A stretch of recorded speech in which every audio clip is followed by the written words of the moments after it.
in Chicago. So we have 3 presentations today, as well as a discussant. The first is why are pre-K through 12th grade educators leaving violence, COVID-19, and policy efforts.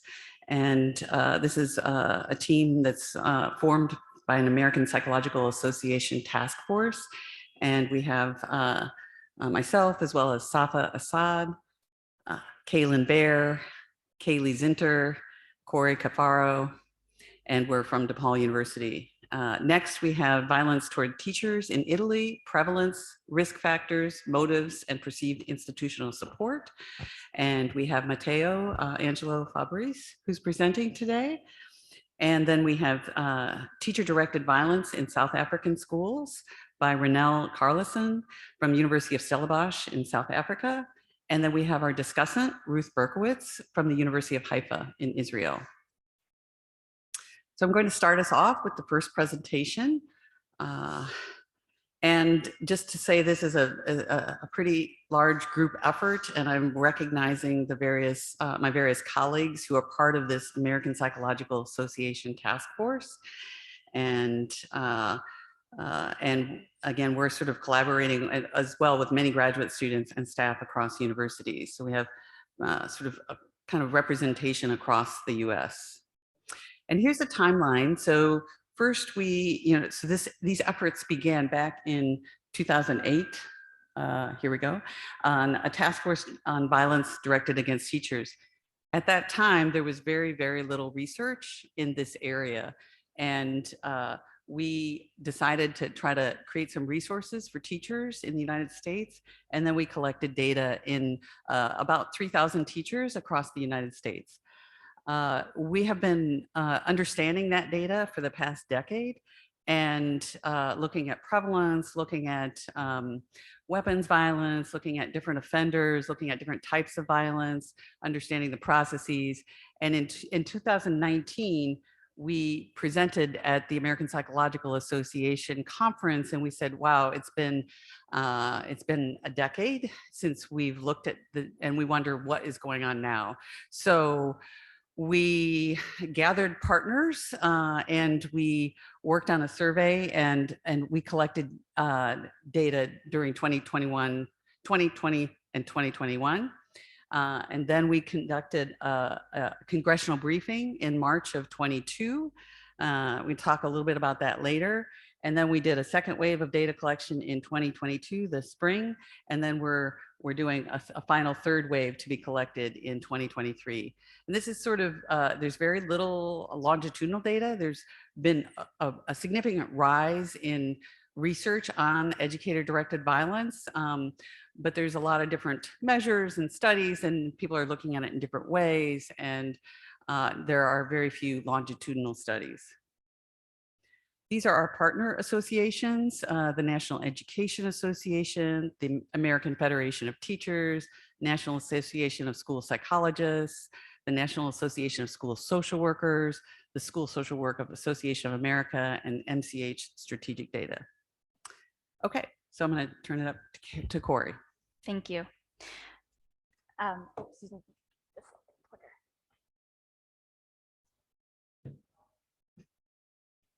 Change the slide.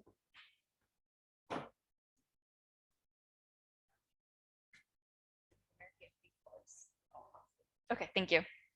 So from research, we know that teachers experience violence from multiple different stakeholders. So for instance, meta-analysis statistics have revealed that about half of teachers face victimization in the past 2 years from students alone. From parents, about 15%, which is about 1 in 6 teachers, has experienced verbal aggression from a parent. And even from their colleagues, one study found that teachers experience, 1 in 5 teachers experiences violence from their colleagues. To date, almost all of the data in this field comes from teachers and students, and very little is actually known about the experiences of administrators. Why is this important? Well, even before the pandemic, we saw on the news research that stress, burnout, attrition were serious issues in education. And then COVID hit and things got worse. And we have some research to back that up.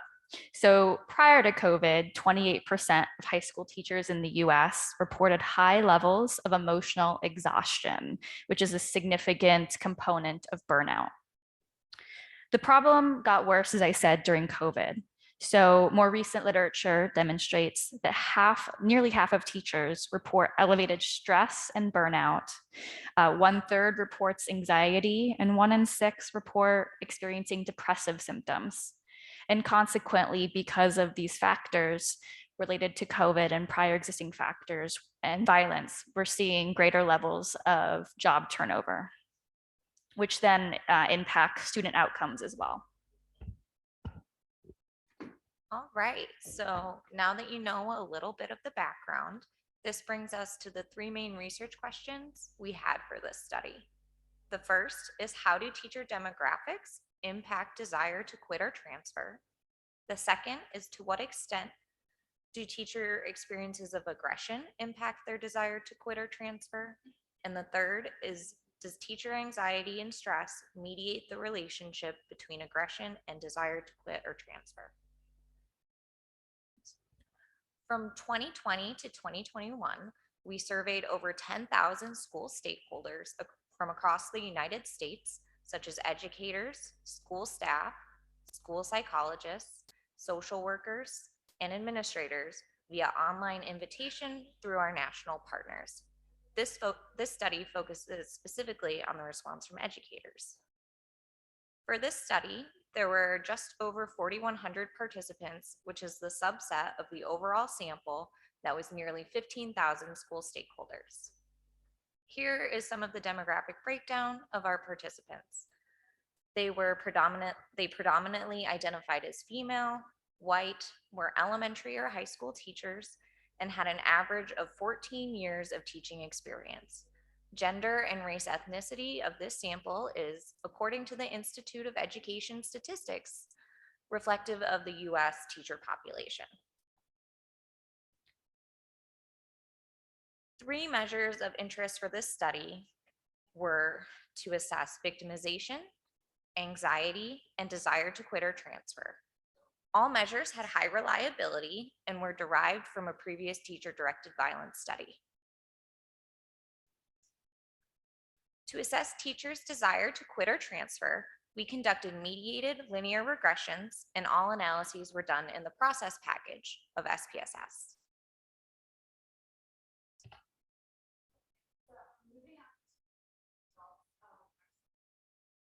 Go ahead. Oh, thank you, Safa. So for the first slide here, we have just a prevalence of teachers that reported aggression from various stakeholders. So as you can see, there are very high rates of verbal aggression, which is the darker blue bars. You can see that 65% of teachers reported aggression from students, and that's combined across physical and verbal aggression, 53% from parents, and 30% from both colleagues and from educators. You can see that the rates of physical aggression are a bit lower. So we do still have 41% of teachers reporting physical aggression from students. And this is within the academic year leading up to COVID. So August of 2019 through March of 2020. And the rates of physical aggression from other stakeholders were much lower than that. For this slide, we have the rates of desire to transfer or quit as reported by teachers during that same time frame. So you can see that about 1/4 of teachers reported that they desire to transfer from their current position, and 43% report that they are interested in quitting the teaching profession altogether. So for this research question about teacher demographics, we can see that all of the demographics we looked at were significant predictors of desire to quit or to transfer.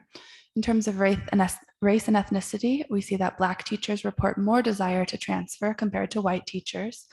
For gender, females report more desire to transfer compared to males. And for teaching experience, those with more years of experience report more desire to quit, but less desire to transfer compared to those with less experience. For school level, we found that elementary teachers report more desire to quit as compared to high school teachers. And for school location, those in urban settings report more desire to transfer as compared to those in rural or suburban settings. And looking at the impact of aggression on desire to transfer or quit, we see that aggression from all stakeholders, and this is again combined both verbal and physical aggression, are significantly and positively related to desire to quit and transfer. So as incidents of violence go up, so does desire to quit and transfer. And for the mediation models, we saw that anxiety was a significant mediator in the relationship between aggression and desire to transfer. And this was aggression from any stakeholder. So the statistic you see here, the 7%, that's the amount of variance explained by anxiety in this model. And then you'll see for the rest of the models as well that there are, point it maybe that way, I think. There we go. Yeah, you can see from parents and then colleagues and administrators as well.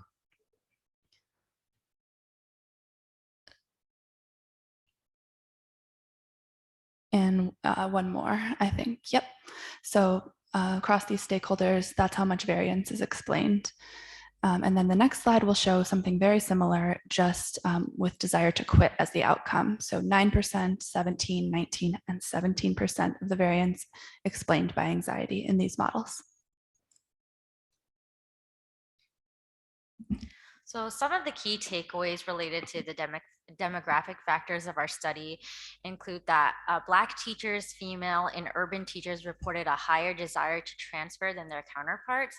And we see that supported through the literature that shows that Black teachers face additional workplace stressors. Some cross-cultural research has identified that relationship between fairness, justice, and intent to quit is higher for females. And urban teachers are more likely to experience violence and have more opportunities to transfer. Additionally, teachers and elementary teachers and those with more years of experience reported a higher desire to quit than their counterparts. Again, the literature supports this when it shows that elementary teachers are more likely to experience physical aggression. Contrary to our findings, some research has found that teachers with less experience are more likely to quit, but those differences may be due to COVID safety concerns. Takeaways related to teacher turnover and anxiety. Our study showed that high rates of aggression and desire to quit and transfer, burnout and job dissatisfaction had a really big impact on teacher attrition. And some of the contributors of burnout included anxiety related to teaching, COVID-19 pandemic, communication and the relationship with parents, and a lack of administrative support. Stress and anxiety have also increased tremendously since COVID, and our current study indicates that experiences of aggression also cause anxiety and turnover in addition to school level and community factors. So a brief overview of our policy efforts. So the APA task force divided itself into two teams, which is the quantitative and the qualitative research teams. And they went through this really large data set and produced a policy report and a technical brief. And this report focused on broad overarching themes that they presented as a policy brief for key congressional representatives. So the APA task force collaborated with the APA policy and media staff and organized a congressional briefing with representatives and some key school stakeholders were invited to join and share some of their experiences in the school-based setting. And that really helped to provide a really nuanced discussion on their personal experiences. And this had a really big media impact. We saw over 900 articles published through online news and TV radio spots. It had an estimated reach of over 500 million people. The estimated advertising value was over $16 million. And it also had a pretty notable impact through major US media platforms. And the policy brief and technical report also informed some policy and legislative recommendations from the task force, and those were addressing issues that would deal with teacher concerns around growing and diversifying the workforce, creating pathways to support mental and behavioral health needs of students, funding school-based mental health programs, and funding educator training programs. And as you can see on that slide, there were just some examples of the different policy and legislative areas that could really help to address these issues raised by school stakeholders. Thank you. Okay, thank you. Matteo, you're up. Good morning.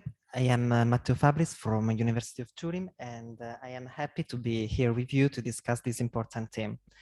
La mia presentazione sarà in italiano, perciò ringrazio i colleghi della traduzione che si stanno occupando della traduzione simultanea. Se qualcosa non fosse chiaro, tornerò a parlare in inglese, se fosse difficile. Quindi, in questa... non funziona? Ok, perfetto. Dunque, oggi presenteremo la nostra ricerca che abbiamo condotto presso l'Università degli Studi di Torino rispetto al fenomeno della violenza scolastica ai danni degli insegnanti. Questa è la prima survey italiana condotta su questo tema. Sappiamo che la violenza scolastica è ancora un'emergenza e sappiamo che la letteratura scientifica si è focalizzata principalmente su il bullismo e la vittimizzazione tra pari come forme di violenze scolastiche. Tuttavia, non solo gli studenti, ma anche gli insegnanti sono destinatari di diverse forme di vittimizzazione.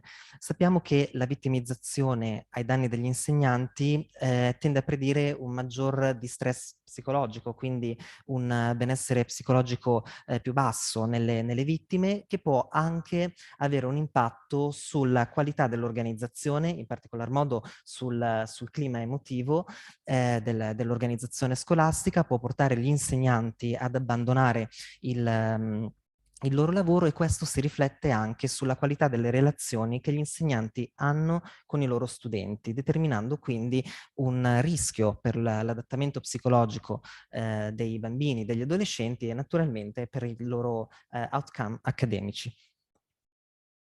Il tema della violenza contro gli insegnanti è un tema che si è sviluppato di recente anche grazie all'impulso di Susan McMahon e di tanti colleghi che stanno lavorando a questo tema. La letteratura sembra focalizzarsi sugli studenti come autori delle violenze, ed effettivamente da dati di ricerca emerge come siano proprio gli studenti ad avere il ruolo principale di autori di violenze contro gli insegnanti. Tuttavia, gli insegnanti possono essere anche vittimizzati dai superiori, ad esempio i dirigenti scolastici, oppure anche dai loro colleghi. Abbiamo recentemente pubblicato una meta-analisi dedicata proprio alla violenza contro gli insegnanti perpetrata dagli studenti, e la letteratura insomma ci indica attraverso una serie di 24 articoli di ricerca provenienti da diversi paesi come quelli che trovate elencati, che gli insegnanti tendono a riportare forme di vittimizzazione da parte dei loro studenti all'interno del contesto di classe. Se noi prendiamo in considerazione come frame temporale gli ultimi 2 anni, vediamo che il 53% degli insegnanti riportano almeno un'esperienza di vittimizzazione. Se consideriamo l'intera carriera, invece, notiamo che il 38% degli insegnanti riportano almeno una forma di vittimizzazione tra quelle elencate. Naturalmente le forme di vittimizzazione più intense e dirette tendono ad essere meno frequenti rispetto invece a quelle meno intense e potremmo definire per certi versi meno aggressive. Per quanto riguarda, abbiamo poi recentemente, sempre con Susan McMahon, pubblicato un'ulteriore meta-analisi leggermente più recente in cui si affronta la violenza ai danni degli insegnanti perpetrati in particolar modo dai genitori. Il 2% degli insegnanti ha ammesso di riportare una forma di violenza da parte dei genitori almeno una volta nella propria carriera, e la meta-analisi ci suggerisce come gli insegnanti tendono ad essere vittime in particolar modo per quanto riguarda i genitori di attacchi di tipo non fisico. come quelli che ad esempio vedete elencati. Naturalmente, diciamo prima, altri possono essere gli autori di violenza nel contesto scolastico, come i colleghi e i dirigenti scolastici, ma su questo punto la letteratura tende ad essere invece un po' più scarsa. Sembra che peraltro i colleghi si caratterizzino in particolar modo per gli attacchi di tipo cyber all'interno del contesto scolastico e che assomiglino, dai dati di ricerca più recenti, ai genitori rispetto all'uso di aggressioni di tipo ad esempio critiche di tipo osceno, obscene remakes. L'obiettivo del nostro studio è quindi quello di presentare per la prima volta dei dati provenienti dal contesto italiano, nel senso che la letteratura, questo è il primo lavoro condotto in Italia con gli insegnanti di ogni ordine e grado, e l'obiettivo è quello di investigare le tipologie, la frequenza di tipologie di violenze che gli insegnanti riportano, l'identità dell'aggressore, alcuni possibili fattori di rischio che potrebbero essere associati alla vittimizzazione e la possibile associazione tra vittimizzazione e percezione di supporto da parte dell'istituzione scolastica. Quindi, dopo aver ottenuto l'approvazione del comitato etico, abbiamo creato un questionario online che è stato distribuito a tutte le scuole del territorio italiano, chiedendo appunto ai dirigenti di inoltrare il link per la compilazione del questionario online ai propri insegnanti.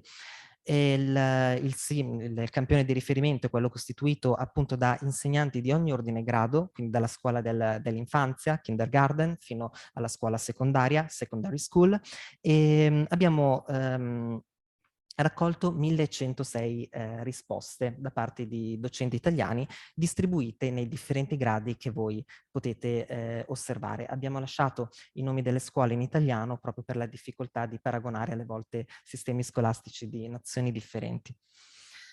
Per quanto riguarda il questionario, è composto appunto da una sezione relativa ai dati sociodemografici, a quale poi si è aggiunta una survey organizzata sotto le guide dell'APA Task Force, e abbiamo aggiunto un item che valutasse la percezione di supporto istituzionale appunto percepito dagli insegnanti. I nostri dati riportano appunto le tipologie di violenze riferite dai nostri insegnanti, e alcune percentuali sembrano essere significative. In particolar modo indecent comments, insult and verbal menace sembrano essere le forme di vittimizzazione maggiormente rilevate quando l'aggressore è uno studente. Per quanto riguarda invece i genitori, abbiamo rilevato che le percentuali più elevate riguardano l'intimidazione e le minacce verbali. Per quanto riguarda invece i colleghi, ancora una volta i commenti indecenti, ma anche le minacce verbali e ancora una volta le intimidazioni, sono le forme di aggressione prevalentemente riferite quando il docente è quando il collega è un aggressore. Abbiamo anche stimato chi fossero per il campione totale gli aggressori, e abbiamo potuto rilevare come, per quanto riguarda la popolazione di studenti, siano in particolar modo studenti di sesso maschile ad agire violenza verso i propri insegnanti, mentre per quanto riguarda il campione dei colleghi, curiosamente sono le donne a esprimere una maggior percentuale di aggressione verso i colleghi, ma poi vedremo, anzi come abbiamo già accennato, il nostro campione è piuttosto sbilanciato per quanto riguarda il genere, e questo potrebbe influenzare i risultati. Tuttavia, in disaccordo con la letteratura prevalente, nel nostro campione abbiamo trovato che la maggioranza delle aggressioni è stata commessa invece proprio dai genitori, quindi in maniera significativamente più elevata anche rispetto agli studenti. Questo dato dovrà essere approfondito nella letteratura, nelle indagini successive, perché potrebbe anche essere un riflesso di alcuni aspetti culturali che possono riguardare la nostra organizzazione scolastica, in particolar modo il rapporto educativo scuola-famiglia. Per quanto riguarda invece i fattori di rischio, tra quelli che abbiamo indagato, gli unici che sono risultati significativi sono l'età, gli anni di servizio e la percezione di supporto da parte della scuola. Quello che abbiamo rilevato è che insegnanti che hanno un'età più bassa e quindi anche anni di esperienza più bassi, sono coloro che riportano un maggior rischio di essere vittimizzati nel loro ruolo di insegnanti. E anche questo potrebbe indicare una particolare condizione culturale del nostro paese, dove magari, ad esempio, un giovane insegnante può essere percepito come magari meno autoritario, oppure potrebbe essere che un insegnante agli inizi della propria carriera non abbia ancora sviluppato delle adeguate strategie di gestione del conflitto all'interno del contesto di classe. Curiosamente, gli insegnanti che riportano un maggior rischio di vittimizzazione sono anche coloro che percepiscono un maggior supporto da parte dell'istituzione scolastica. Anche questo dato andrà chiarito in ricerche future, perché potrebbe essere che l'essere vittimizzati nel contesto scolastico comporti una maggior vicinanza da parte dei colleghi. E quindi dobbiamo un po' in futuro strutturare delle ricerche che possano chiarire l'associazione tra questi due fattori. Quindi, in definitiva, gli insegnanti italiani sono anch'essi vittime di violenze perpetuate da studenti, genitori e colleghi. Tuttavia, rispetto ad altri paesi, le percentuali, la frequenza di vittimizzazione tende ad essere più bassa rispetto a quello che abbiamo rilevato in questo campione. Rispetto alla letteratura precedente abbiamo individuato che più sono intrusive ed intense le forme di vittimizzazione e più la prevalenza, la frequenza delle forme di vittimizzazione tende a decrescere. Come dicevo prima, rispetto invece alle nostre aspettative, abbiamo riscontrato che nel nostro campione i genitori sono coloro che commettono più atti di violenza, seguiti successivamente dagli studenti, in particolar modo di sesso maschile. Questo, come dicevo, potrebbe riflettere delle caratteristiche del contesto culturale, ad esempio, che dovranno essere poi approfondite con ricerche future. I colleghi e dirigenti scolastici, in accordo con la letteratura pregressa, sono coloro che invece risultano meno frequentemente autori di violenza contro gli insegnanti, e tra questi sembra che il genere femminile prevalga rispetto nel riferimento all'identità dell'aggressore. Anche questo è un dato curioso, ma potrebbe riflettere, come dicevo prima, il grande sbilanciamento che abbiamo trovato in termini di genere per il nostro campione, che, come dicevamo prima, è composto prevalentemente da insegnanti di sesso femminile. Inoltre, giovani insegnanti con pochi anni di esperienza sono coloro che risultano più a rischio di forme di vittimizzazione all'interno del contesto di classe. Ovviamente il nostro studio presenta alcuni limiti. Innanzitutto la nostra è una ricerca cross-sectional, quindi questo ci impedisce di ragionare in termini di causalità lineare nel rapporto tra variabili, e pertanto studi futuri dovranno adottare degli approcci longitudinali. Abbiamo utilizzato naturalmente self-report, quindi ci sono alcuni limiti che potrebbero essere relativi alla compressione del testo, alla desiderabilità sociale, che possono aver influenzato i risultati, quindi studi futuri potranno prendere in esame fattori terzi, come ad esempio le segnalazioni magari rivolte alla procura come dati. Infine, il nostro campione non è rappresentativo, perciò studi futuri potranno stratificare meglio il campione in base a urbanizzazione, non urbanizzazione, e in base anche alle aree geografiche del nostro paese, per avere un dato rappresentativo. In generale, per la ricerca sul tema indichiamo la necessità di sviluppare delle definizioni, degli strumenti di raccolta dati più consistenti, in modo tale da facilitare la comparazione tra paesi, tra nazioni differenti, e appunto gli studi longitudinali sembrano essere carenti in quest'area di ricerca, perciò vorremmo anche noi stimolare più attività di ricerca in questa direzione. Per quanto riguarda le implicazioni pratiche, noi sappiamo che di violenza scolastica se ne parla molto poco nel nostro paese, quindi ci auguriamo che i nostri dati, almeno ai danni degli insegnanti, Perciò ci auguriamo che i nostri dati possano sensibilizzare politici, amministratori, la classe dirigente a trattare questo tema e a tentare di trovare delle soluzioni, ma riteniamo anche importante formare gli insegnanti fin dai primi anni della formazione accademica nel gestire situazioni complesse come la vittimizzazione di classe e inoltre stanziare delle risorse per supportare, aiutare gli insegnanti dal punto di vista psicologico, sociale e legale che si trovano a essere vittime di aggressioni all'interno della propria classe. Vi ringraziamo per la vostra attenzione e grazie. Thank you. Good afternoon. I'd like to, my talk is entitled Teacher-Directed Violence in South African Schools. And it's largely a qualitative study. So I'll speak briefly to that. So you can see from news reports, and this is from May 2022, that teacher violence, and this is from 2019, the 27th of August 2019, that it is no secret that teacher violence is endemic in South Africa, as is violence. I think to understand the South African context and the schooling context, it's important to realize that we have a stratified racial class-based schooling system, and so that context is important. In public schools, we have a quintile 1 to 5 system, where quintile 1 is the poorest areas, where more state resources are allocated, and quintile 5 schools, the fees are often high.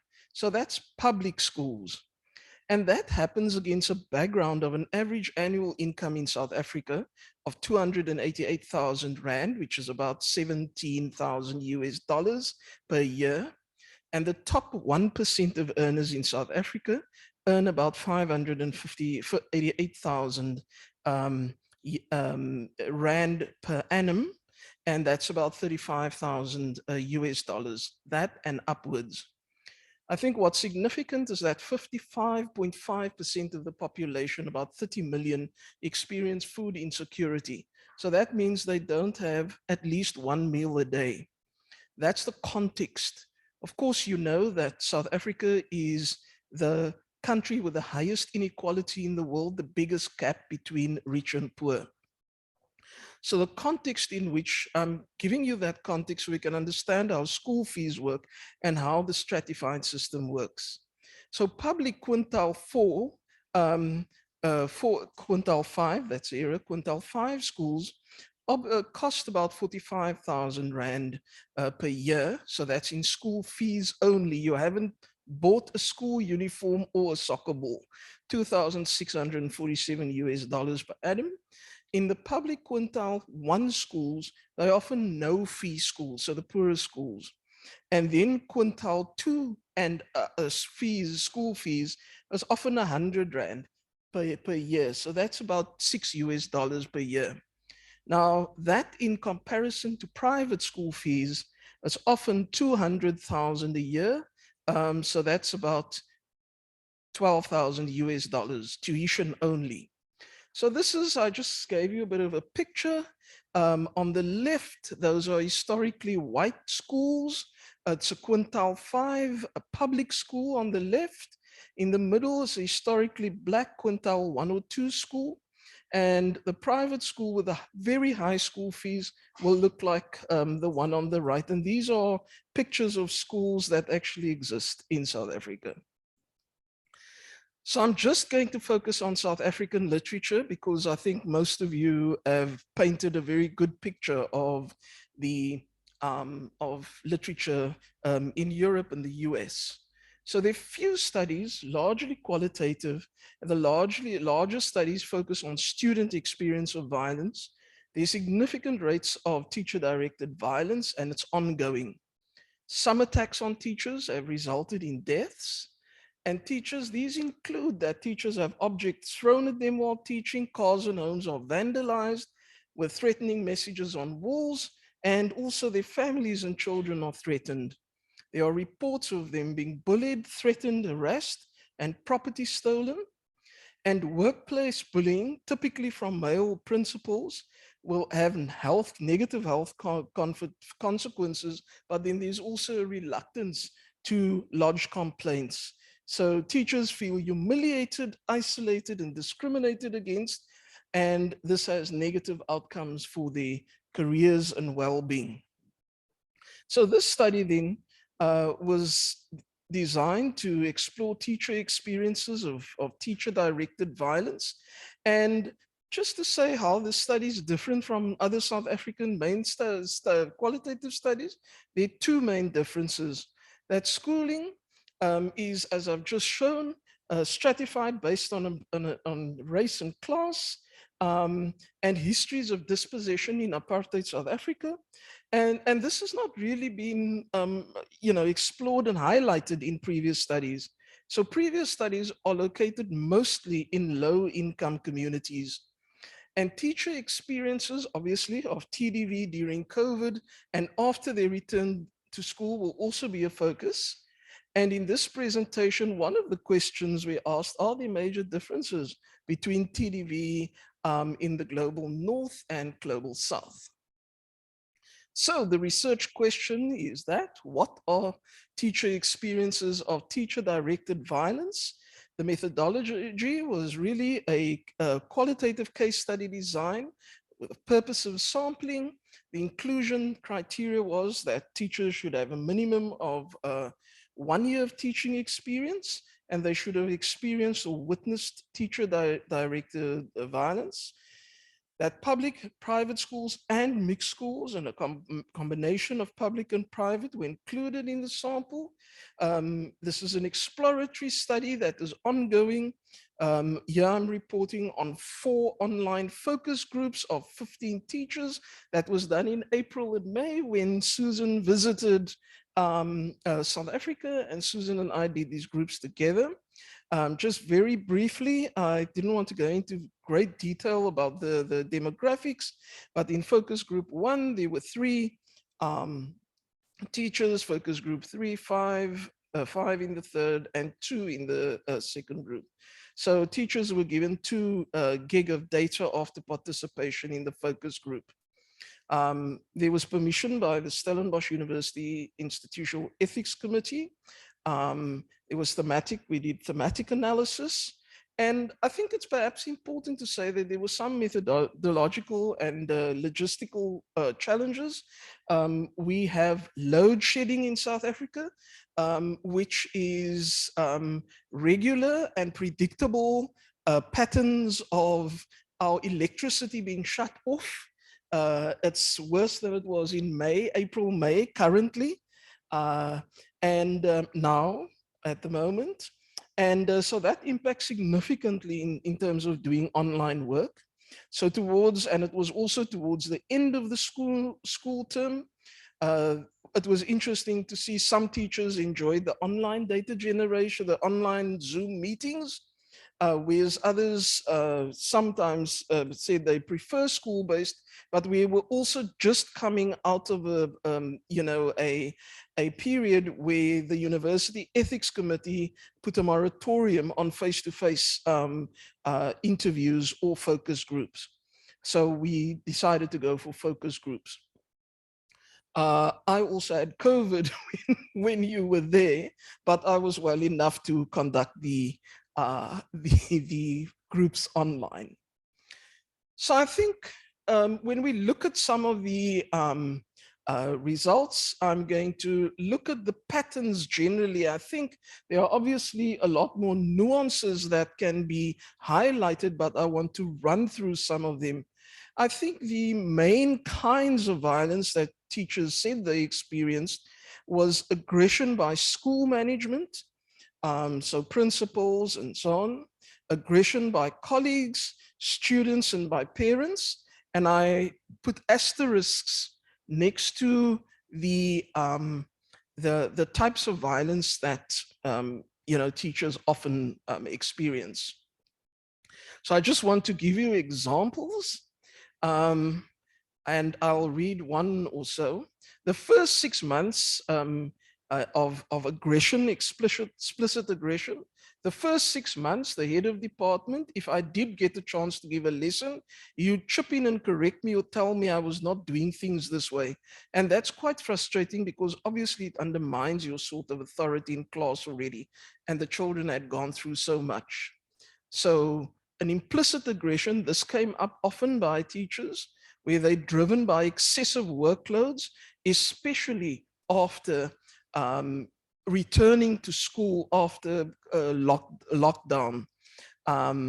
They've tripled up on everything you do. In May, a time roster just from Thursday to Friday, I'd worked a 59-hour week. And the teacher said when they complained, "Suck it up, buttercup." It's almost like another form of violence. They're driving us beyond what can be expected of a human. Dominating and controlling behavior. The principal says he's been here 10 years. We can't be late, but he can because he's the oldest. He does not give us feedback because he's the elder teacher. We're not supposed to ask him questions. So it's that kind of exclusion and singular decision making. Then, and these are all emblematic quotes. The aggression by colleagues. It's the comments along the lines, things like, "Oh, well, if Karen says something, then of course the boss is going to listen."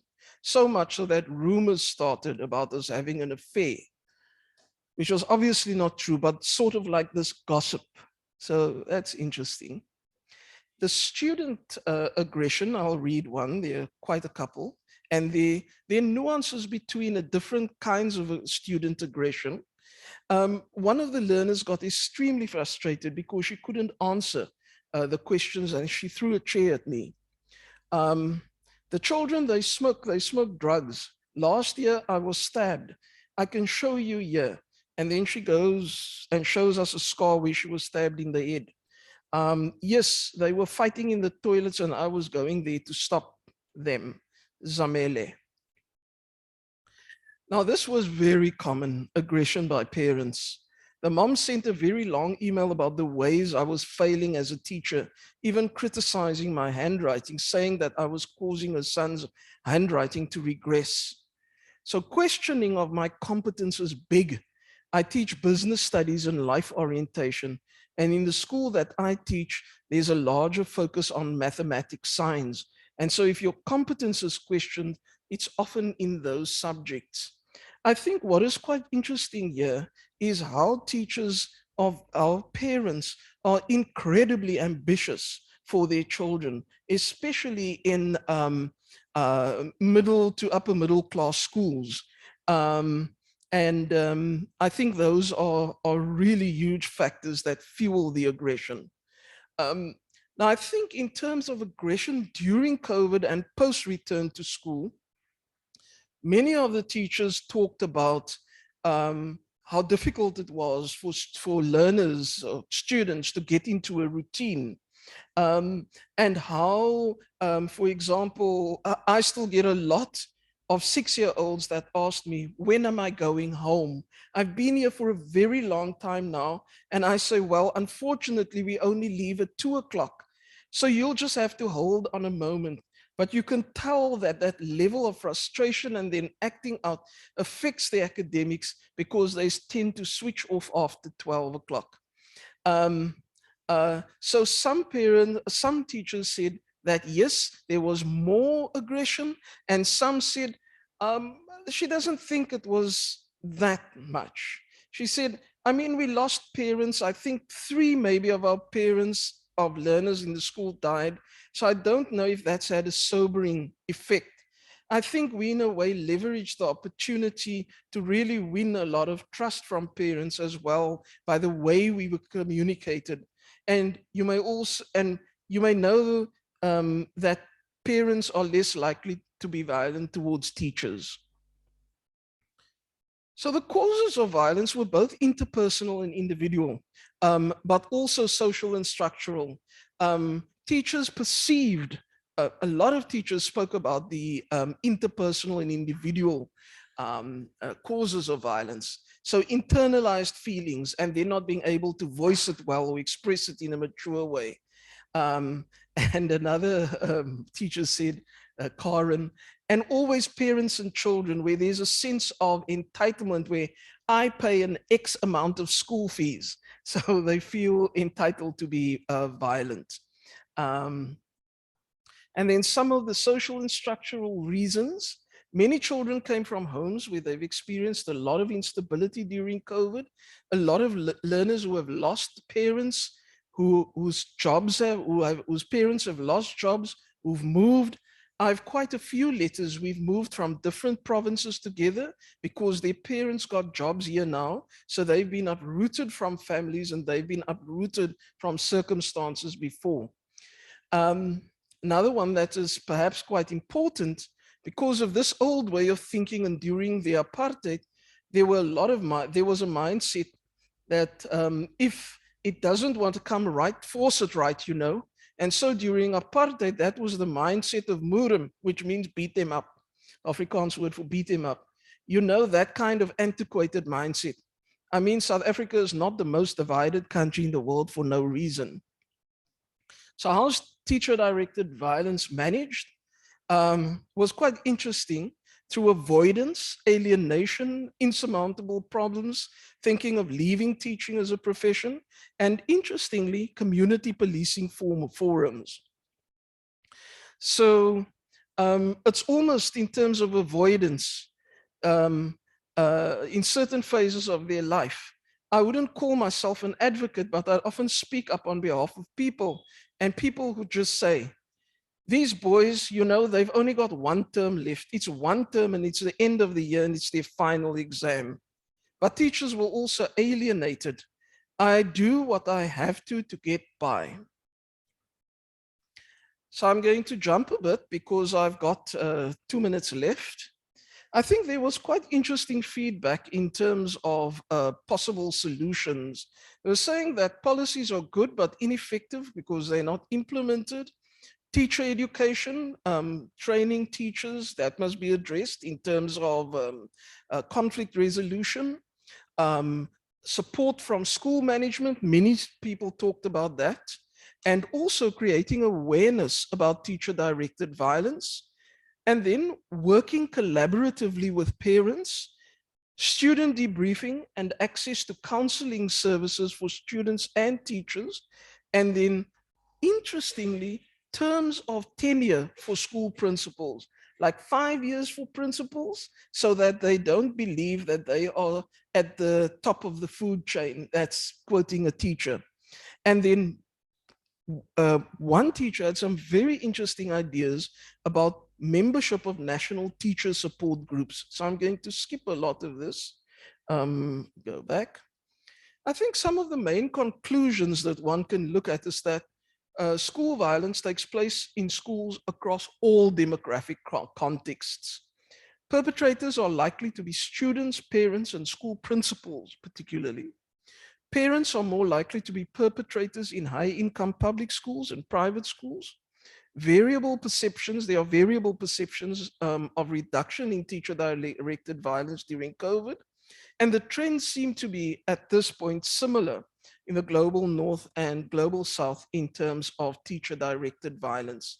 In terms of intervention, I would say that the core issue is around training, support, and I think there's a lot of awareness, but to create urgency around awareness of the problem of teacher-directed violence. Thank you. Right, thank you. Hi, everyone. So thank you for presenting your interesting and important research on this extremely important topic of violence against educators. I'm honored to be here today and discuss some major points and discuss regarding research on teacher safety and workplace victimization. So obviously, we see that teachers' workplace victimization is a serious problem in countries throughout the world that necessitates immediate action and remediation. We have heard about the different types of violent behaviors that teachers experience at school, the prevalence of such behaviors, and teachers' reasoning for their sense of insecurity and victimization at school. Of course, these findings are important for understanding this problem and contribute to efforts to increase teachers' workplace safety and reduce their victimization. An important note that I would like to make here today relates to the consideration of the various stakeholders at school regarding the problem of teachers' workplace victimization, not only teachers. The point that I would like to highlight today is that research that focuses solely on teachers' reports on violence at school will only provide a limited understanding of the problem. So far, the literature has not fully examined teachers as perpetrators and as victims within the same study. This is unfortunate because these two phenomena may be connected in more than one way. It is possible that teachers who were victimized may respond by lashing out at students, or the other way around, that students who have been victimized by teachers tend to fight back at them. Only asking teachers about being victimized by students generates a tendency, both in the scientific literature and among practitioners, to blame students for perpetrating their teachers, although some limited empirical findings suggest that teachers who exhibit violence are also more likely to perpetrate their students as well. Similarly, most reports on students' victimization by teachers are made by students. It is important to include in this line of studies reports of teachers who have victimized students or witnessed other teachers victimizing students. This could help us understand better which teachers are more likely to maltreat their students and the personal and interpersonal dynamics that lead to such behaviors, at least from the perspective of teachers. Having the teacher's perspective may be helpful in designing interventions and strategies that they could accept and integrate into their work. Another important perspective the literature has largely dismissed and ignored is that of parents. First, parents' perceptions of school violence is important itself. They may know things that teachers and students are unaware of. They can also report on violence that they direct towards teachers and that teachers direct at them. It is also possible that other intervening factors are associated with or responsible for these phenomena. For instance, a breakdown of discipline and school rules or very negative climate characterized by open hostility among the various school community members may result in mutual victimization of teachers, students, and parents. So as a first step to exploring such possibilities, it is important to address these three types of victimization in the same study and explore whether they are correlated. Thus, in addition to considering teachers' reports on violence, research should use a wider perspective of the phenomena and also consider students' and parents' report. To demonstrate my point today, I would like to present some preliminary results of a research that we conducted in Israel on the topic of teachers' workplace victimization and school safety. The preliminary findings that I'm about to present are taken from a larger mixed methods study in Israel.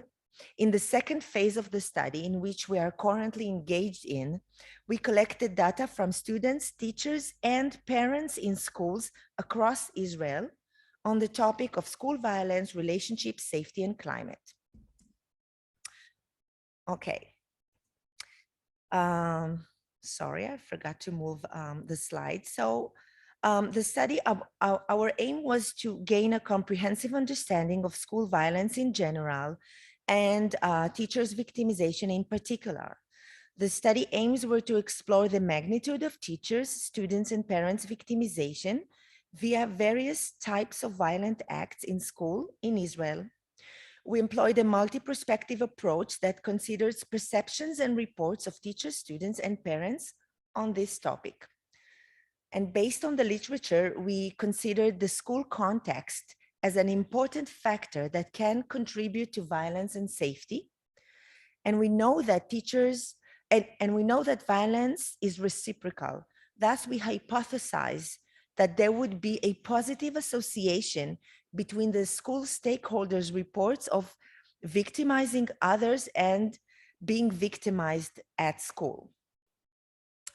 So, as I said, these are only preliminary results, but still I wanted to present them today. The sample so far includes students in grades 7 to 11 in the official public school system, supervised by the Israeli Ministry of Education, their parents and teachers within the same school. So far, we collected data in 9 secondary schools, and the sample included 1,553 students, 210 teachers, and 273 parents. Although the sample is not too large, I want to mention that the response rate is very high in our sample. The measure included, the teacher survey featured the Delaware School Climate Survey for teachers, the Violence Against Teachers Task Force measure, and measures of violence against parents and students. We also included items that measure procedural justice, readiness for organizational change, organizational trust, and more. The student survey included items that measure violence against teachers, victimization by teachers, and school's climate scale and background characteristics. And lastly, the parent survey included items that measure violence against teachers, students' victimization by teachers, parents' victimization by teachers, school climate, and background characteristics. So this graph shows the distribution of students' report of victimizing teachers. The blue bar shows the percentage of violence that occurred at least once during the past 3 months before the study was conducted. And the orange bar shows the frequency of behaviors that happened earlier this year. So similarly to other presentations that we saw here today, we see that verbal and emotional types of violence against teachers are more prevalent than physical and sexual violent behaviors. And these findings are in accord with those that Professor McMahon's team just presented earlier. And now the interesting addition is to consider the reciprocal violence among teachers and students. So on this graph, we can see students' reports of being victimized by teachers.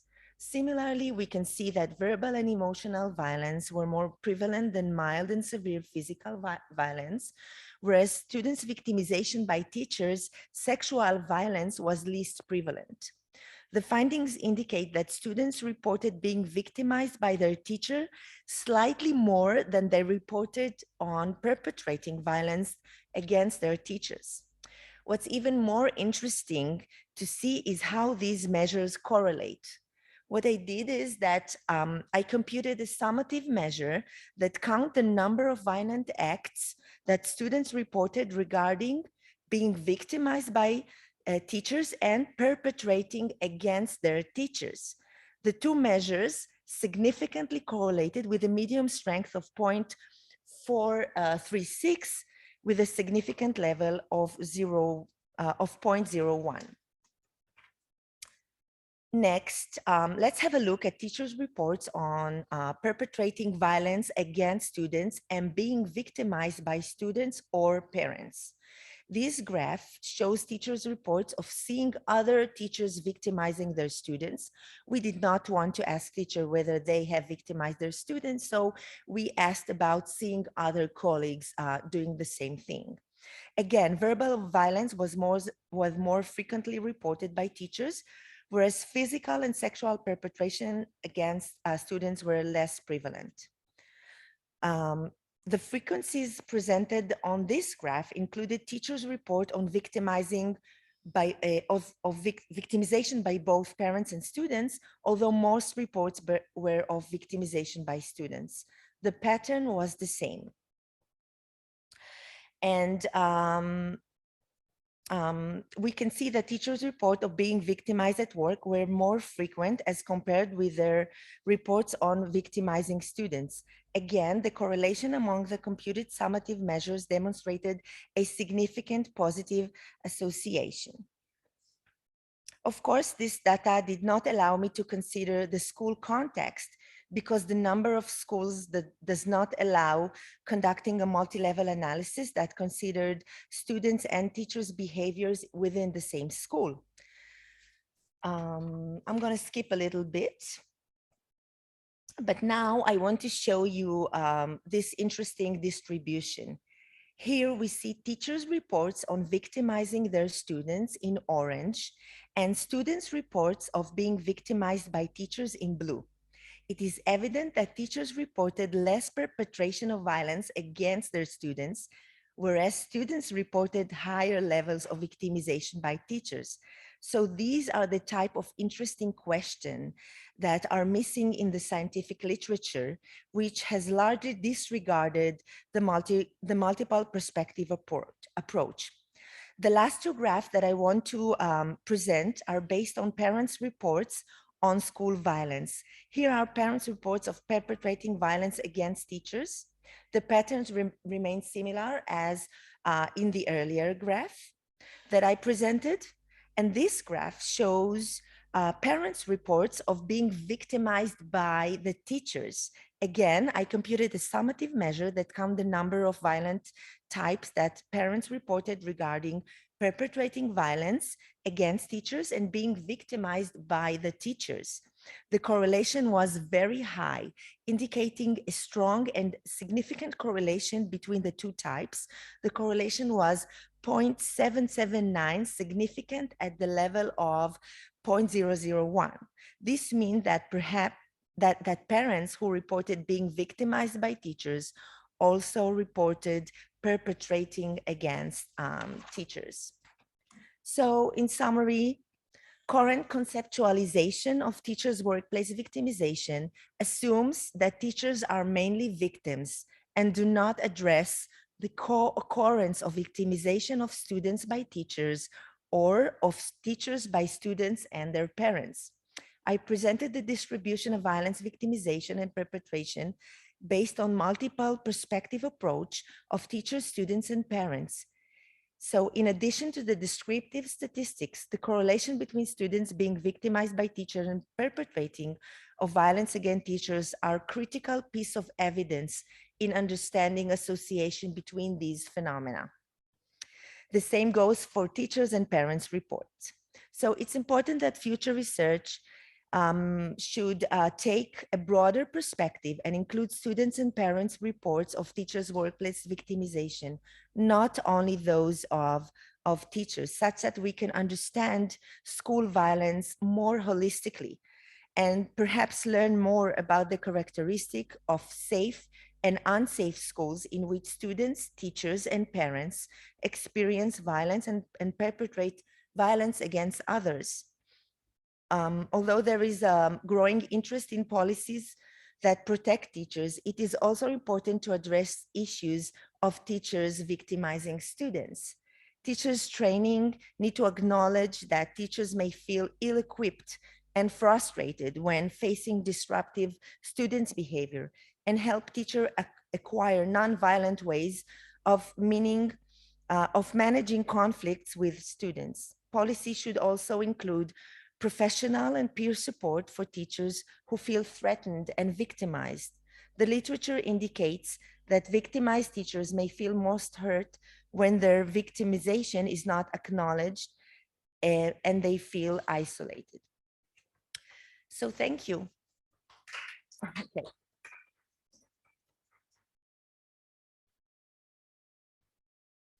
Okay, so we have about 15 minutes left for questions, comments,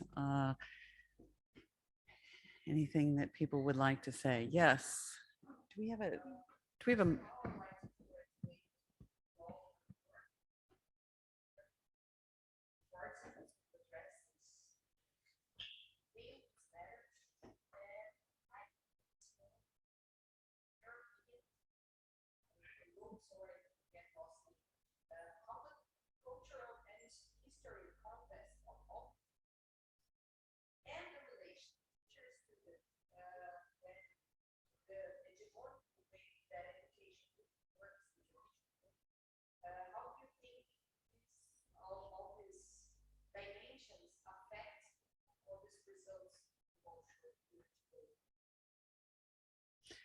Okay, so for those who might not have heard the question, I don't know if I can do it justice, but the question is really about sort of culture and context and historical kind of factors and the traditional ways that schools work. How, you know, how do those affect the results across? We sort of heard from the US and we heard from South Africa and Israel and across studies and Italy. So would anyone like to address that question? I can give a really quick example from our research team based in the US. And I'm sure others will jump in. I hope they do.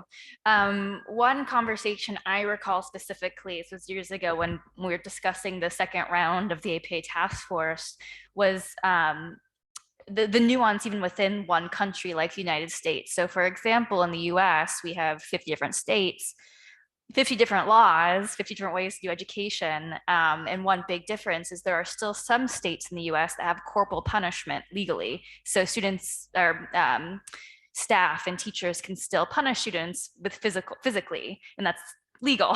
I know sounds wild, but that's still practice in some places, but it is. So that was like a complex discussion of like, okay, how do we assess for that? Do we assess for that? I think that just really highlights the nuance that to your point, the importance of nuance at all levels, whether it's between countries, within countries. So that's a great question. I'll just add to that. I think, you know, in this current study that we're doing, we did try to stratify by region as to better capture that. In our first study, we didn't have enough representation from all the different regions to really look at that.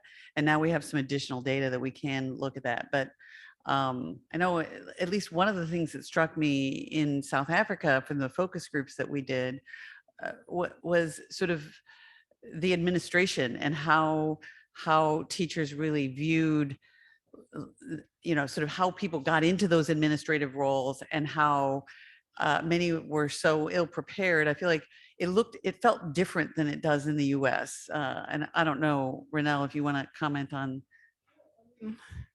I think it's a very important question that you ask, because obviously all these findings play off against the larger you know, specific country context and also a larger global hegemonic context. And I think the hegemonic context that we're talking about is capitalism, especially around issues like, you know, the vicarious aspiration of parents, which contributes to the violence towards teachers. But I think also in terms of excessive audit, for example, in audits in terms of the neoliberal kinds of contexts in which we find ourselves, we know as academics how we are challenged by the increasing excessive workloads. I think teachers face the same, parents face the same. And so those kinds of forces impact significantly, I believe, on the ways in which people treat each other. And that is also demonstrated, as you said, in terms of school districts in South Africa, in terms of school districts having excessive demands from principals. And so principals then putting excessive demands on teachers. So it's like sitting on the back of a cart and whipping the horse as you need to produce. And I think it is not insignificant that this is happening in a larger neoliberal context. So I think there are those kinds of things. And I think those nuances are very important to understand. If one really wants to think about what is it that we need to do to shift this, how do we engage with parents? How do parents engage? What are the cultures of engagement? What are the cultures of teacher education? How do we speak to our students? I think one of the things, and I think you raised very important issues, because one of the big issues in schools, but in South Africa, is the sexual abuse by teachers of students.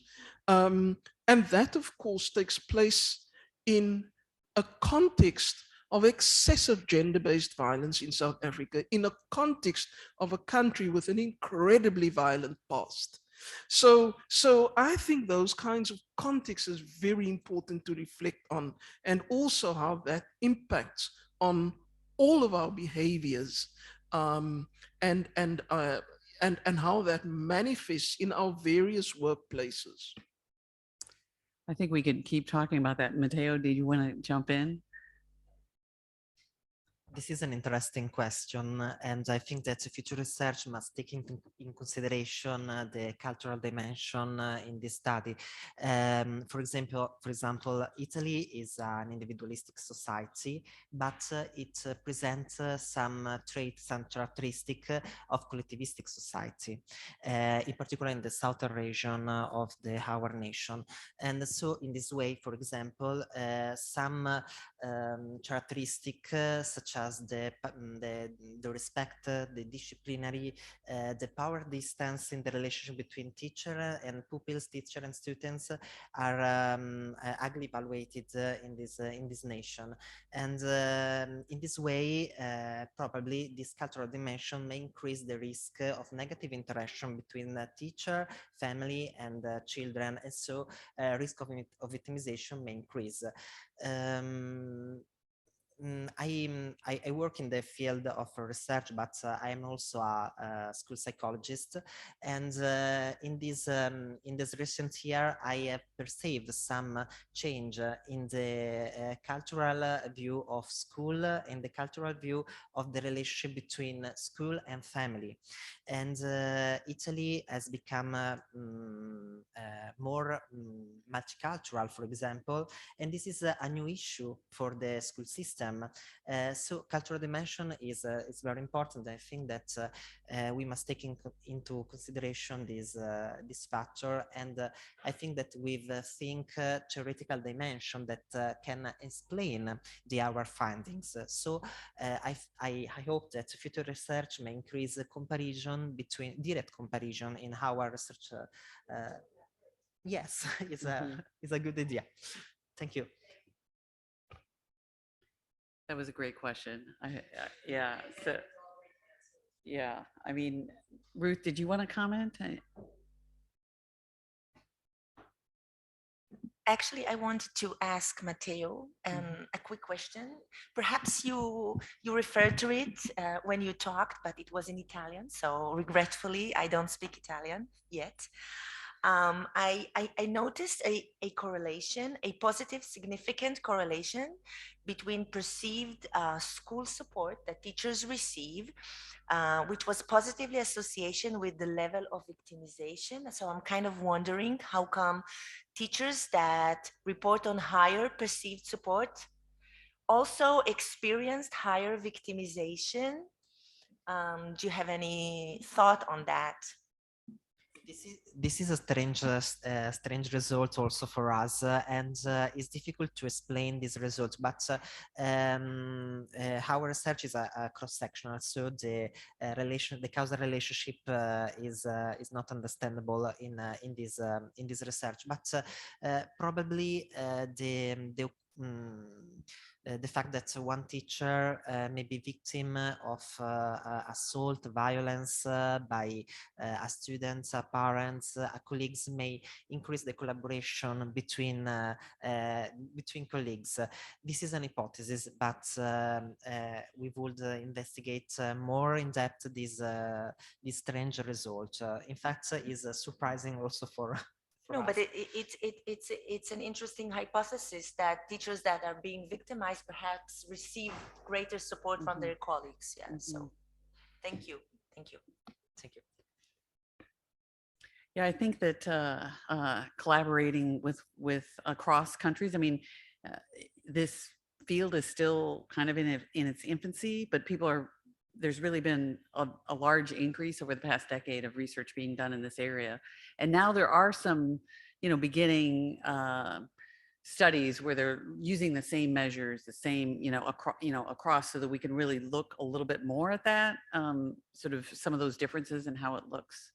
I mean, the other thing I think that Ruth was pointing out about sort of getting multiple perspectives, that is, I think, a game changer in terms of trying to understand it. In our first study, we had the teachers really talking a lot about lack of support from the administration, and it was so significant that they talked about it as kind of a worse victimization than the thing that originally happened to them, is because they weren't believed and they were blamed, and and so in the current study now we have we didn't have administrator reports on that, but now we want to look at what's happened, what are the administrators saying, because if you just have the one direction of looking at it, just like if you have you're assessing teachers but you're not looking at student perspectives or parent perspectives or administrator, they might, it's really to try to get that kind of more complex analysis of what's going on.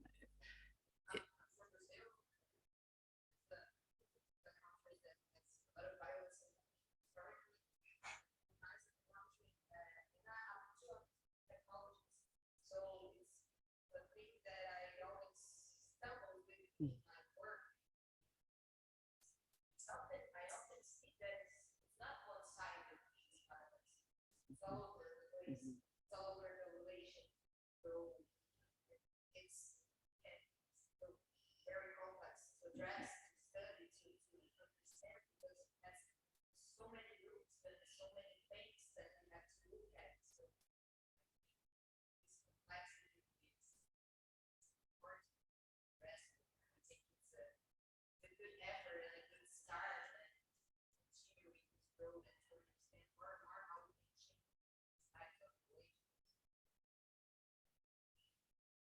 Any other questions or comments?